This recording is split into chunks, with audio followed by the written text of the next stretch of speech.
Ang programang ito ay rated SPG. Striktong patnubay at gabay ng magulang ang kailangan. Maaaring may masisirang tema, lengguwahe, karahasan, sexual, horror o droga na hindi angkop sa mga bata.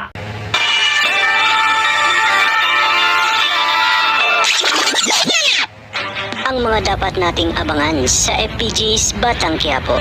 Nakahinga na ng malalim si Mokang matapos sabihin ni Ramon na hindi umano nito intensyon na bastasin si Monique na nakaraan nilang pagkikita at hindi niya ring intensyon na gawin ulit yun.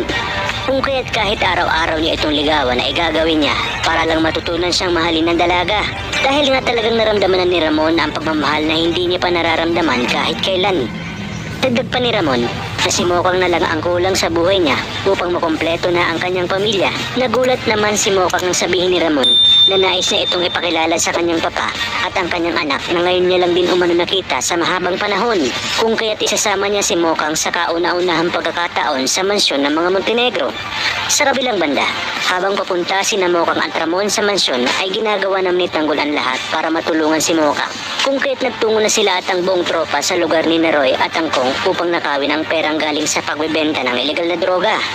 Dito nga ay matagumpay na nakapasok si Tanggol kung saan nakuha nila ang pera, ngunit di nagtagal ay nahuli sila ng mga tauhan ni Roy. Kung kaya't dito nagsimula ang palitan ng mga bala. Kaya naman to the rescue ang mga tropa ni Tanggol na nakaabang sa labas para bumak up hanggang sa wala na ngang malusutan pa at nagawa na ni Tanggol na tumalon mula sa napakataas na palapag ng bahay habang inahabol siya ng mga tauhan ni Roy.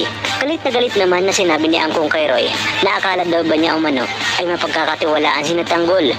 Ngunit mga magnanakaw pala ang mga ito.